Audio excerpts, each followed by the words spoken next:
కామాక్షి అమ్మవారి ఆలయంలో ఉన్న బంగారు బల్లిని ముట్టుకున్న వారికి బల్లి వారి దేహంపై ఎక్కడ పడినా దుష్ఫలితం ఉండదని ఒక నమ్మకం.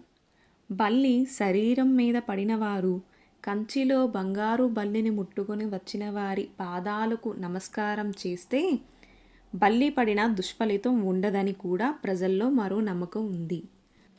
కంచిలో వరదరాజ్ పెరుమాళ్ ఆలయంలో మనకి ఈ బంగారు మరియు వెండి బలులు ఉంటాయి. ఈ ఆలయం కంచిలో కామాక్షి అమ్మవారి ఆలయానికి 5 కిలోమీటర్ల దూరంలో ఉంటుంది.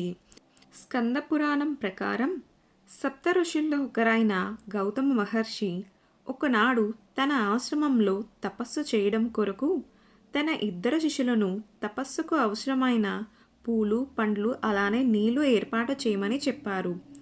ఇంకా అలానే గౌతమ్ మహర్షి చెప్పారని తపస్సు కొరకు నీళ్లు తీసుకువెళుతుండగా వాళ్ళు తీసుకువెళుతున్న నీళ్ళలో బల్లి పడింది.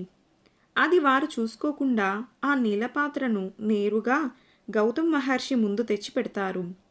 ఇంకప్పుడు తపస్సు మొదలు పెడదామని ఆ నీళ్లు తీసుకోబోతున్న గౌతమ్ మహర్షి ఆ నీళ్ళల్లో ఉన్న బల్లి కనిపిస్తుంది. తను ఎంతో శ్రద్ధతో అలానే సంకల్పంతో తపస్సు చెయ్యాలని నీళ్ళని తీసుకురమ్మని చెబితే అజాగ్రత్తతో నీటిలో పడి ఉన్న బల్లిని తెచ్చారని గౌతమ్ మహర్షి చాలా కోపం వస్తుంది. ఇంకా ఆ కోపంతో వచ్చే జన్మలో మీ 2 బల్లిగా పుడతారని శపిస్తారు. అప్పుడు ఆ శిష్యులు అది వారు కావాలని చేసింది కాదని, పొరపాటును చేసిందని, తప్పుకి ఇంత పెద్ద శిక్ష వద్దని ప్రాధేయపడతారు.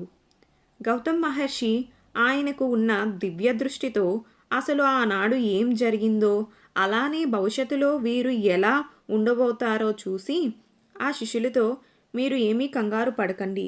మీ 2 వచ్చే జన్మలో అస్తగిరి అనే పర్వతం పైన వరదరాజ్ పెరుమాళ్ స్వామి ఆలయంలో బల్లిగా పుడతారు. ఆ వరదరాజస్వామిని భక్తితో ప్రార్థించండి, మీకు అంతా మంచి జరుగుతుంది అని చెబుతారు. చెప్పి అక్కడ నుంచి వెళ్ళిపోతారు. ఇంకా కొంతకాలం తర్వాత వాళ్ళు ఆ జన్మలో మరణించి కొంతకాలాన్ని గడిచిన తర్వాత అస్తగిరి పర్వతం పైన వరదరాజ పెరుమాళ్ ఆలయంలో బల్లుగా పుడతారు. ఇంకా అక్కడే బల్లులుగా ఉంటారు. వరదరాజస్వామిని భక్తితో స్తుతిస్తూ శాప విమోచనం కొరకు ఎదురు చూస్తూ ఉంటారు. ఇలా కొంతకాలం గడిచింది.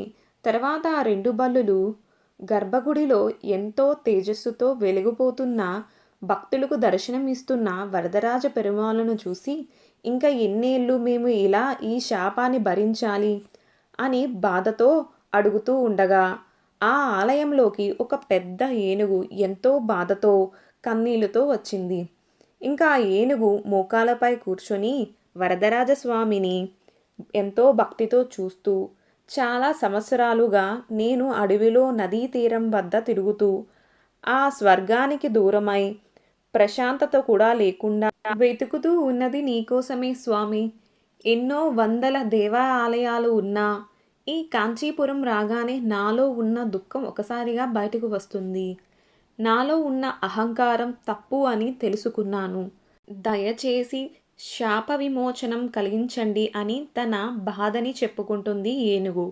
ఇదంతా ఆ 2 బల్లులు అక్కడ నుండి చూస్తూ ఉంటాయి. అలా చూస్తూ ఉండగా అసలు ఆ ఏనుగు ఎవరు, ఎందుకు బాధపడుతుంది అని ఆ బల్లులకు సందేహం వచ్చింది. ఇంతలో వరదరాజ్ పెరుమాళ్ స్వామి మూల విరాట నుండి ఒక ప్రకాశవంతమైన వెలుగు వచ్చి సాక్షాత్ ఆ శ్రీ మహావిష్ణువు వచ్చి ప్రత్యక్షమయ్యారు. అప్పుడు ఉన్న ఏనుగుతో పాటు ఆ బల్లులు కూడా ఎంతో భక్తితోటి ఆ శ్రీ మహావిష్ణువుని స్మరించడం మొదలుపెట్టారు.